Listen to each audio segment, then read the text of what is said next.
Hey scrapbook friends, this is Michelle at michellesizemore.com with one L in my first name for my website link. I'm a creative memories advisor, and today you'll learn how to make this super easy page using this Grateful Harvest paper. It's our new fall paper for 2025. I use this beautiful leaf paper from that and this Grateful Harvest tone-on-tone paper. They go together. I use the gold from that, and I also use some brown cardstock and photos. All right, so let's set this aside and get this going. All right, so I am going to grab the custom cutting system. This is the mat. We're going to use the jumbo circle template and the jumbo circle guide that comes with it. I'm going to use the red blade, and we're going to cut a circle out of this yellow paper. Now, the great thing about the custom cutting system is you can cut different sizes of circles. This guide shows you different sizes that you can cut. You can go inside the track and make smaller circles, outside the track and make bigger ones. And this blue, green, and red line, all that means is the color blade that you use, because we have blue, green, and red blades. So I want the size of this red line on the outer side. So that just means I'm going to use the red blade on the outer track. There's a little track right here and a track right here. We're going to use this track with the blade right here to cut the size of this red line. So I'm going to put my green and blue ones away. Also, I'm going to put this away because you never want to cut on it. It's just a guide to show you how to cut. And I will say, I have a lot of clients and advisors who say, oh, I don't ever use that. I use it all the time. So I do want to encourage you to make sure when you open your pack of your templates that you don't accidentally throw this away. And it's important not to leave it on here and accidentally cut it, because it does happen. It does say, caution, do not cut. Okay, because you know, somewhere somebody cut it one time, and I did that one time. So it happens. All right, I'm just going to eyeball this and center this the best I can.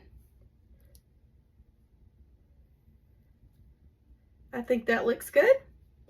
And well, and it doesn't have to be perfect because I'm just using the circle from it. But anyway, okay, I'm going to put these two little things that stick out inside this track with the blade facing out here. So that's the blade. So the two little things are in the track. The blade's here. I'm going to hold this real tight. It's important to hold it tight so that it doesn't slip on you. Okay, so I'll try not to ever let go of this hand until I just have to. So I'm going to go around. I'm holding tight with my left hand. And our newer blades are really great. I mean, we've had these for quite a while, but they actually spin as you go. So it's really easy to get around the curves of your template. Now, if you felt like you let up anywhere, you can always go back or go back around. I feel like I did good, but I'm just going to wiggle this to make sure. Yeah, I did good. Now, I would encourage you to save this because I'm going to show you something you can do with this besides just using your scraps. Okay, now all you have to do, I'm going to set my blade aside. Set this aside. I'm done with that.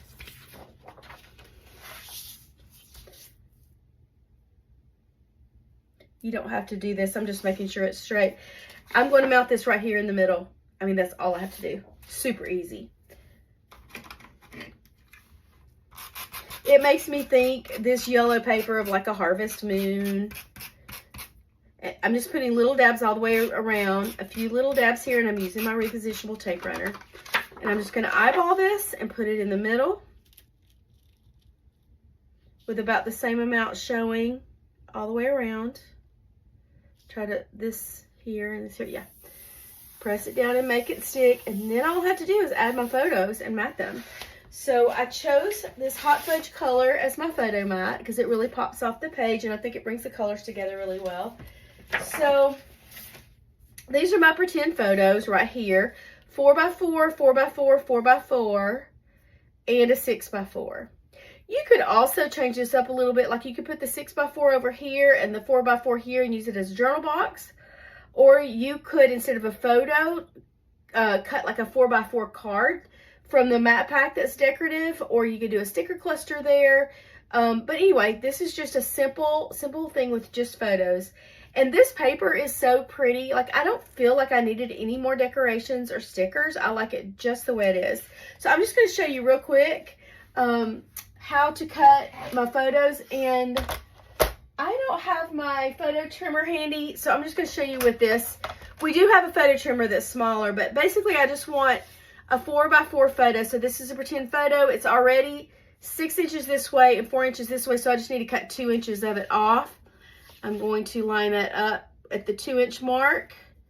Make sure it's straight all the way down and straight this way. Level at the top. Hold it down. Don't move it. And cut. So that makes it 4x4. So I would cut 3 like that. And then I would use one that's just 4x6. And then to get my mat, I just wanted a 1/4 of an inch wider than my photo. So I need to find my brown cardstock. It's right here. Okay, so since this photo was 4x4, I want to cut a piece of cardstock to 4 1/4 by 4 1/4. So I'm just going to do that real quick. Line this up at the 4 1/4 mark right here. So there's 4. That's the 1/4 inch. That's the 1/2 inch. So I'm going to line up at 4 1/4 and cut it on one side. Make sure it's straight at the top, straight all the way down. Cut, flip it one way to the left, line it up at the 4 1/4 mark, and cut, and it should be the perfect size to do a skinny mat on my photo, and it is. And I would just mount the photo down with repositionable tape runner or regular tape runner, whatever you choose. I tend to just use repositionable on everything because if I need to move it, I can. And then I would mount my photos. It's so easy. Now I want to show you another trick. So I would save this frame, and I'll show you why. Because you could do another page very similar to it, and let's just say I wanted to use brown cardstock in the middle. I probably wouldn't use that color combination, but it's just easy to show you for contrast. I could put some repositionable tape runner all along the back. I would just do little dabs all around. Try to get maybe about 6 little dabs on the edges. And kind of do a few extras right here where it's skinny just to make sure they stick.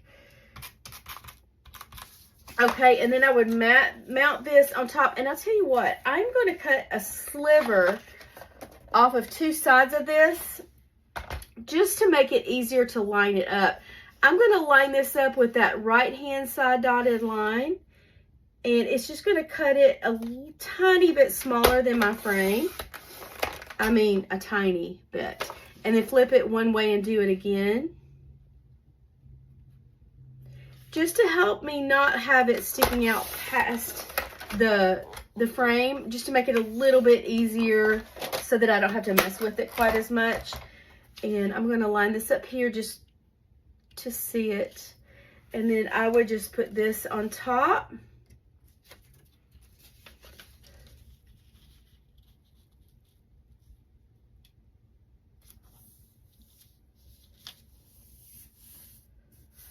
Okay, and that way you could use that outer piece that you cut to get the centerpiece out and do a whole nother page